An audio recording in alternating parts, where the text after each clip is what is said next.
बच्चों, आज आप हिंदी व्याकरण पाठ 3 शब्द विचार का आखिरी भाग पढ़ेंगे। अभी तक आपने शब्द के भेद स्रोत के आधार पर, रचना के आधार पर पढ़ लिया है। साथ ही आप जानते हैं कि शब्द के भेद अर्थ के आधार पर भी निर्धारित होते हैं।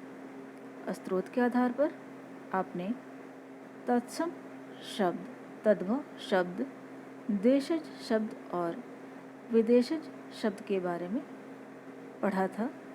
साथ ही रचना के आधार पर आप रूढ़ शब्द, यौगिक शब्द और योगरूढ़ शब्द पढ़ चुके हैं। आइए अर्थ के आधार पर शब्द के भेद पढ़ते हैं। एकार्थी शब्द, जिन शब्दों का सामान्यतः एक ही अर्थ होता है उन्हें एकार्थी शब्द कहते हैं, जैसे नदी, घर इत्यादि। इसका अर्थ यह है कि एकार्थी शब्दों का केवल एक ही अर्थ होता है, इनका दूसरा कोई अर्थ नहीं होता है। जैसे नदी, नदी आप जानते हैं कि किसी एक ही वस्तु को संबोधित करती है, कोई किसी अन्य को नहीं।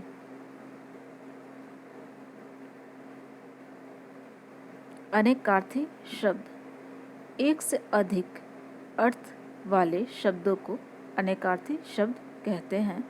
जैसे अंक, अंक का दो अर्थ होता है, गोद और संख्या।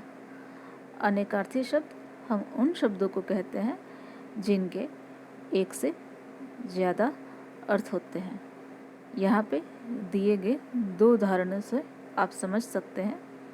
जैसे अंक, अंक का अर्थ गोद भी होता है और संख्या भी।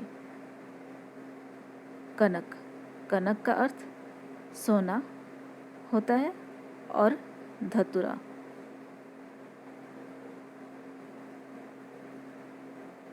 पर्यायवाची शब्द, समान अर्थ वाले शब्द को पर्यायवाची शब्द कहते हैं। जैसे पुष्प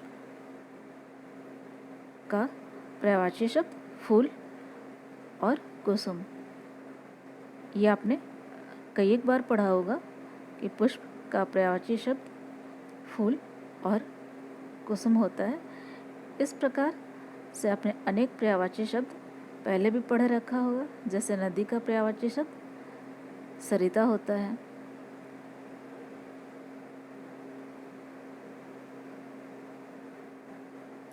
विपरीतार्थी शब्द, विपरीतार्थी शब्द का अर्थ है विपरीत अर्थ वाले शब्द, जिनका अर्थ एक दूसरे के विपरीत हो। ऐसे शब्द जो परस्पर एक दूसरे से विपरीत अर्थ बताएं उन्हें विपरीतार्थी शब्द कहते हैं। जैसे दिन का रात। इन्हें दूसरे शब्दों में हम विलोम शब्द भी कहते हैं। आपने विलोम शब्द या विपरीतार्थी शब्द भी पढ़ा होगा। जैसे दिन का रात, अमीर का गरीब, मोटा का पतला इत्यादि। तो अब आप अर्थ के आधार पर शब्द के भेद जान चुके हैं। यह पाठ आपका समाप्त होता है।